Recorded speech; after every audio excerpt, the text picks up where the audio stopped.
Hello दोस्तों, मैं हूं धर्मवीर सिंह देओल और आप सबका इस यूट्यूब चैनल पे बहुत बहुत स्वागत करता हूं। दोस्तों, आज की इस वीडियो में हम डिस्कस करेंगे कि कैसे हमने 8 वर्किंग डेज़ के अंदर ऑस्ट्रेलिया का टूरिस्ट वीज़ा हासिल किया। दोस्तों, ये वीडियो का बनाने का मकसद सिर्फ इतना है कि आप इस प्रोसेस को समझ सकें, क्योंकि जो ये वीज़ा आया है ये काफ़ी यंग एज में आया है। जो यहाँ पे हस्बैंड की एज है अराउंड 25 ईयर है और जो वाइफ हैं, जो इनके सब एप्लीकेंट हैं, उनकी एज 23 ईयर है। दोस्तों, ऑस्ट्रेलिया को लेके काफ़ी न्यूज़ आती हैं जिसमें 8503 कंडीशन का काफ़ी वीडियो में जिक्र किया गया है। तो अभी तक हमारे पास कोई भी ऐसा वीज़ा नहीं आया जिसमें 8503 है। ये काफ़ी रिसेंट वीज़ा है, 18 अप्रैल को वीज़ा आया था और इसमें ऐसी कोई भी कंडीशन नहीं है। अगर दोस्तों आप इस चैनल पर नए आए हैं, पहली बार आए हैं, तो प्लीज़ इस चैनल को सब्सक्राइब करें और इस वीडियो को लाइक कर दें। दोस्तों, उम्मीद करूँगा कि आप इस वीडियो के लास्ट तक ज़रूर देखेंगे। अगर दोस्तों आप हमारे थ्रू अपना केस प्रोसेस करवाना चाहते हैं तो स्क्रीन पे नंबर विजिबल हैं, आप हमें कांटेक्ट कर सकते हैं। तो चलिए दोस्तों, वीडियो की शुरुआत करते हैं। तो दोस्तों, आज की इस वीडियो में हम गुरजंट सिंह और हरमीत कौर के बारे में बात करेंगे। जो इनकी एज है, जो गुरजंट सिंह है अराउंड 25 ईयर ओल्ड हैं और जो हरमीत कौर हैं अराउंड 23 ईयर ओल्ड हैं। और जो इन्हें वीज़ा मिला है ये 3 साल का मल्टीपल एंट्री वीज़ा मिला है। हमने जब इनका एप्लीकेशन अप्लाई किया था तो सिर्फ 3 महीने की विज़िट हमने यहाँ पे अप्लाई की थी और 8503 कंडीशन यहाँ पे नहीं है, यानी कि ये ओपन वीज़ा है। ये वीज़ा स्टडी वीज़ा में भी चेंज हो सकता है और अगर वो चाहें तो घूम के वापस इंडिया भी आ सकते हैं। तो ये क्लाइंट के ऊपर है कि वो किस तरह से इस वीज़ा का यूज़ करते हैं। यहाँ पे कुछ डिटेल्स जो इनकी पर्सनल डिटेल हैं वो हाइड हैं और ये हम जो वीडियो बना रहे हैं ये जो हमारे क्लाइंट हैं इनके कंसेंट से बनाई जा रही है। अब दोस्तों, इस वीडियो में हम प्रोफाइल के बारे में बात करेंगे कि जो गुरजंट सिंह है, हरमीत कौर है, इनकी प्रोफाइल कैसी है। एम्प्लॉयमेंट डिटेल के बारे में बात करेंगे और लास्ट ITR के बारे में बात करेंगे। डॉक्यूमेंट्स कौन कौन से हमने साथ में लगाए थे वो भी इस वीडियो में बताएंगे। ट्रैवल आइटनरी कैसी बनाई थी, कौन सी सिटी की बनाई थी और क्या क्या हमने यहाँ पे डॉक्यूमेंट सबमिट किए थे वो भी मैं आपको ट्रैवल आइटनरी और कवर लेटर में बताऊँगा। फंड्स के बारे में बात करेंगे और अगर आप ये वीडियो लास्ट तक देखते हैं और आपको ये वीडियो अपनी प्रोफाइल के साथ मैच लगती है या आपकी जो एज है काफ़ी यंग है, तो दोस्तों ये वीडियो आपके काफ़ी यूज़फुल होगी और इस वीडियो के लास्ट में मैं आपको कुछ टिप्स दूंगा जिन्हें फॉलो करके आप अपना वीज़ा हासिल कर सकते हैं। तो सबसे पहले दोस्तों हम बात कर लेते हैं प्रोफाइल की। जो गुरजंट सिंह है, जो हमारे मेन एप्लीकेंट हैं, इनकी जो एज है 25 ईयर है और ये अमृतसर में एक IT कंपनी में काम करते हैं। हरमीत कौर की एज 23 ईयर है और इनका अपना बिजनेस है, ये बुटीक का बिजनेस चलाते हैं। लास्ट ईयर अगस्त में इनकी शादी हुई, तो काफ़ी जो एक यंग और काफ़ी जो रिसेंट मैरिज जो ये कपल हैं।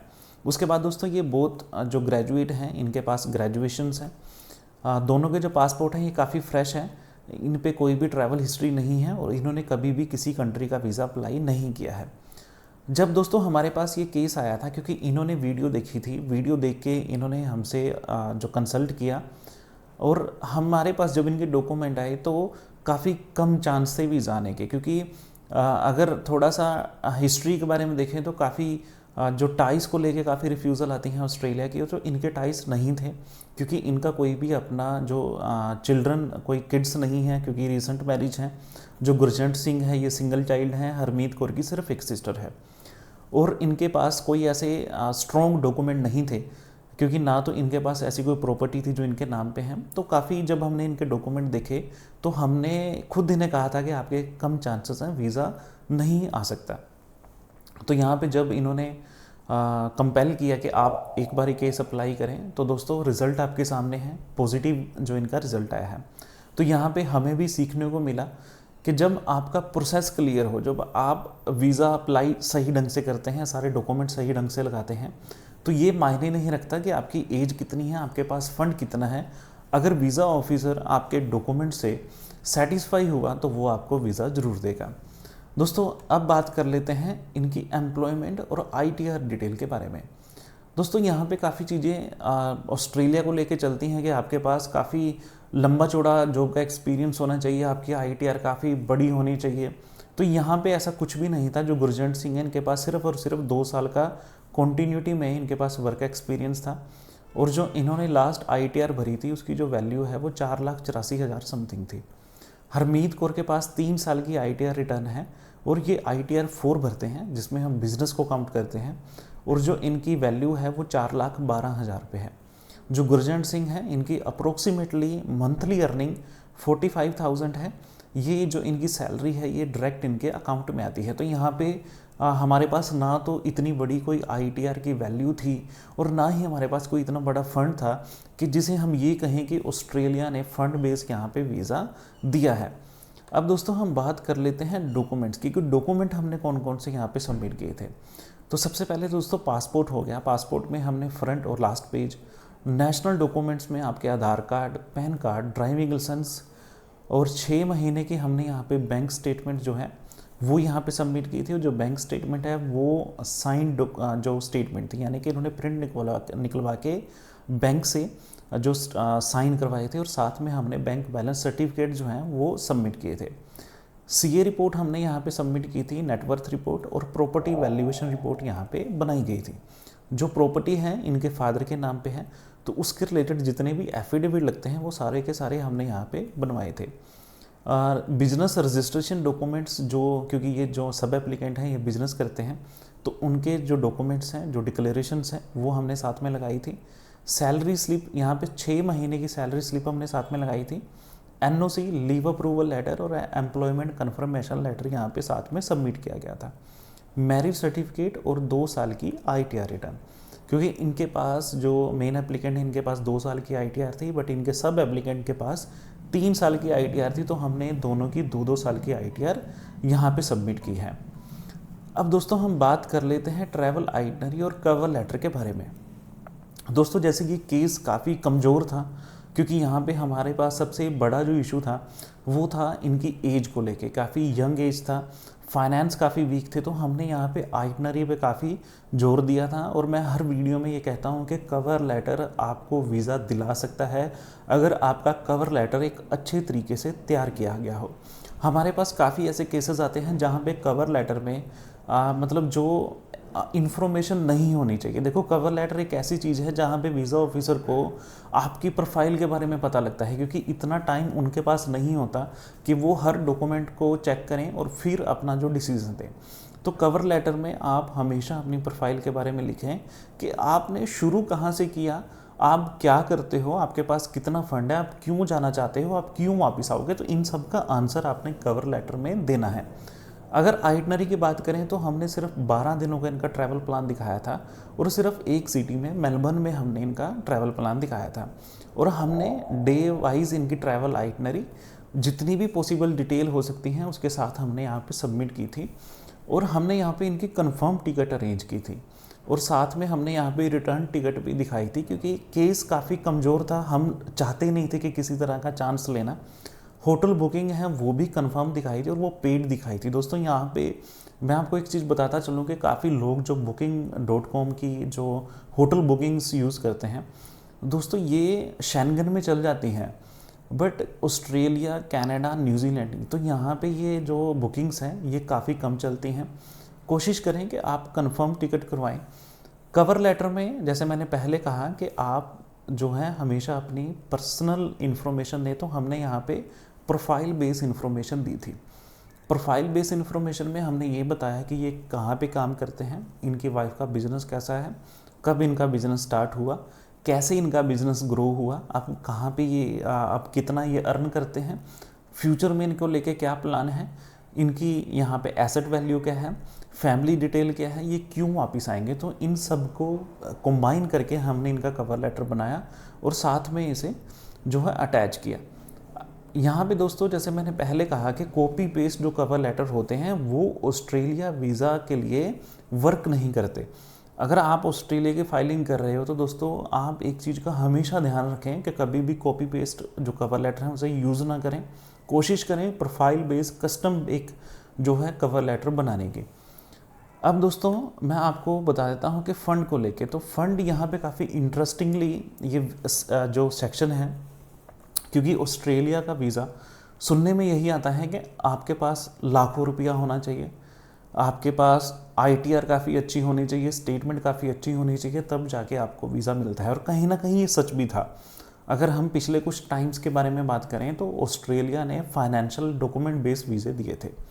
तो यहाँ पे दोस्तों इनके पास टोटल 9,37,560 रुपये थे, जिसमें जो मेन एप्लीकेंट हैं उनके अकाउंट में 5 लाख रुपए थे, सब एप्लीकेंट के अकाउंट में तकरीबन 4.25 लाख रुपए थे। तो यहाँ पे जो इनकी कैश इन हैंड है जो as per as CA report 2 lakh रुपए था, 2 लाख रुपए की 3 महीने पुरानी इनकी एक एफडी थी। उसके अलावा ना तो इनके पास कोई पॉलिसी थी और ना ही कोई इन्वेस्टमेंट थी। तो दोस्तों यहाँ पे प्लस पॉइंट अगर आप देखें तो प्लस पॉइंट क्या है कि इनके पास कंबाइन वैल्यू है 9,37,000, क्योंकि इनके जो हस्बैंड हैं जो गुरजंट हैं वो वर्किंग हैं। तो यहाँ पे ये प्रूफ होता है कि क्योंकि इनकी सैलरी है वो उसी अकाउंट में आती है। तो यहाँ पे जो सोर्स ऑफ फंड है वो भी यहाँ पे प्रूफ हो गए। और जो इनके सब एप्लीकेंट हैं उनके अकाउंट में 4.25 लाख रुपए हैं। और 4.25 लाख रुपए इसलिए हैं क्योंकि इनके पास कुछ सेविंग थी, जो इनके सूट सेल होते हैं तो ये अकाउंट में पैसा लेते हैं। तो यहाँ पे हमने काफ़ी डॉक्यूमेंटेशन के क्रिएट करवाई कि जिससे हम इनके सोर्स ऑफ फंड को क्लियर कर पाएँ। तो हमने इनकी जो स्टेटमेंट है एज इट इज़ लगाई है, मतलब हमने कोई इनका जॉइंट अकाउंट नहीं बनवाया या किसी भी तरह की जो स्टेटमेंट को लेके या अकाउंट को लेके यहाँ पे कोई भी अमेंडमेंट नहीं की गई। तो जैसा था वैसा ही हमने यहाँ पे सबमिट किया है। अब दोस्तों हम बात कर लेते हैं कि अगर आपने यहाँ तक वीडियो देख ली है तो इस वीडियो में मैं आपको कुछ टिप्स देने वाला हूँ जिन्हें फॉलो करके आप अपना वीज़ा हासिल कर सकते हैं। तो सबसे पहले दोस्तों इस वीडियो में हमने यही सीखा कि जब आप वीज़ा अप्लाई करते हैं तो आपको एक चीज़ अपने दिमाग से निकालनी पड़ती है, वो है रिफ्यूज़ल चांस। अगर दोस्तों आप हमेशा यही सोचोगे कि मेरा वीज़ा ही आए, मेरी रिफ्यूज़ल ना आए, तो दोस्तों ये किसी भी कंसल्टेंट के लिए पॉसिबल नहीं है। क्योंकि हम कभी नहीं कहते कि आप मेरे पास आओ मैं आपको 100% वीज़ा ला के दूँगा, क्योंकि यहाँ पे काफ़ी वीडियोस मैंने ऐसी देखी हैं जहाँ पे वीज़ा की गारंटी देते हैं। दोस्तों इवन अगर वीज़ा ऑफिसर खुद अपनी फ़ाइल लगाए तो कहीं ना कहीं उसके चांसेस भी 100% नहीं होते। तो आप किसी भी ऐसे झांसे में ना आए कि जहाँ पे आपको ये कहा जाता है कि आप सिर्फ डॉक्यूमेंट दे दो और आपको जो वीज़ा मिलेगा, क्योंकि ये वीज़ा इनका ओरिजिनल है। इन्हें किसी भी एयरपोर्ट पे कोई भी एयरलाइन नहीं रोक सकती, क्योंकि इनके पास सारे के सारे डॉक्यूमेंट अवेलेबल हैं, सारे इन्फॉर्मेशन अवेलेबल है। अगर दोस्तों आप पैसे दे के जाली डुप्लीकेट आप वीज़ा हासिल करते हैं तो उससे ये गारंटी नहीं है कि आप इंडिया से फ्लाई हो सकोगे। दूसरा दोस्तों, अगर आपके पास मिनिमम डॉक्यूमेंट है, मिनिमम डॉक्यूमेंट में अगर आपके पास 6 महीने की सैलरी स्लिप्स हैं, 4 महीने की बैंक स्टेटमेंट है, बैंक स्टेटमेंट में अगर आप सिंगल अप्लाई करते हैं 6 लाख रुपया है, अगर आप हस्बैंड वाइफ अप्लाई करते हैं 8 लाख रुपया है, आप वीज़ा के लिए अप्लाई कर सकते हैं। इसमें आप ऑस्ट्रेलिया भी अप्लाई कर सकते हैं, कनाडा भी अप्लाई कर सकते हैं। तीसरी सबसे बड़ी इम्पोर्टेंट बात यह है कि हमेशा कोशिश करें अपने ओरिजिनल डॉक्यूमेंट जो हैं वो अपने पास रखें। आईटीआर की जो वैल्यू आप भरते हैं वो आप उसे कभी भी बढ़ा चढ़ा के ना दिखाएं, क्योंकि आईटीआर और जो बैंक स्टेटमेंट है ऑस्ट्रेलिया काफ़ी अच्छे तरीके से जो वेरीफाई करता है और इनकी स्टेटमेंट बाय स्टेटमेंट यानी कि जो इनकी ट्रांजैक्शंस होती हैं उन्हें वेरीफाई करके ही अपना डिसीज़न देता है। सबसे लास्ट में मैं आपको सिर्फ एक बात कहूँगा कि चाहे आपकी एज 50 प्लस है, चाहे आपकी एज 20 प्लस है, ऑस्ट्रेलिया को लेके हमेशा वीज़ा चांसेस सेम रहते हैं, क्योंकि जो ऑस्ट्रेलिया है डॉक्यूमेंट बेस्ड वीज़ा देता है।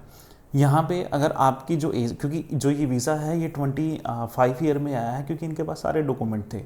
तो हमारे पास कुछ ऐसे क्लाइंट भी हैं जिनकी एज 40 प्लस है, 50 प्लस है, बट उनके पास डॉक्यूमेंट नहीं है, तो वहाँ पे उनकी रिफ्यूज़ल आई है। तो अगर आप ऑस्ट्रेलिया वीज़ा अप्लाई करते हैं या सोच रहे हैं तो कम से कम आपके पास जो डॉक्यूमेंट हैं वो सारे ओरिजिनल होने चाहिए। कोशिश करें, क्योंकि बाकी सारे डॉक्यूमेंट बन जाते हैं। कोशिश करें कि आप किसी भी कंसल्टेंट के झांसे में ना आए जहाँ पे आपको ये कहा गया हो कि आप सिर्फ हमें पासपोर्ट दे दें और हम आपको वीज़ा दे देंगे, क्योंकि यहाँ पे जो वीज़ा है आपको लाखों में कॉस्ट होगा और अगर आप सही तरीके से इस केस को प्रोसेस करते हैं तब सिर्फ कुछ हज़ार रुपये लग के आपको जो वीज़ा हासिल हो सकता है। अगर आप दोस्तों हमारे थ्रू अपना केस प्रोसेस करवाना चाहते हैं तो स्क्रीन पे नंबर विजिबल है, आप हमें कांटेक्ट कर सकते हैं। हमारा ऑफिस करनाल में है और जो हमारे वर्किंग आवर्स हैं 11 बजे से लेके 5 बजे तक हैं। सैटरडे और संडे को हमारा ऑफ रहता है, वर्किंग नहीं रहती। तो आप मुझे व्हाट्सएप पे मैसेज कर सकते हैं, उस दिन हम कॉल रिसीव नहीं करते। तो अगर आपकी कोई इंक्वायरी है और सैटरडे और संडे है तब आप हमें जो है मैसेज कर दें। उम्मीद करता हूँ कि आपको इस वीडियो में इंफॉर्मेशन आपको मिली होगी और अगली वीडियो में आपके साथ एक नया केस लेके आएंगे। तो चलिए दोस्तों, मिलते हैं अगली वीडियो में।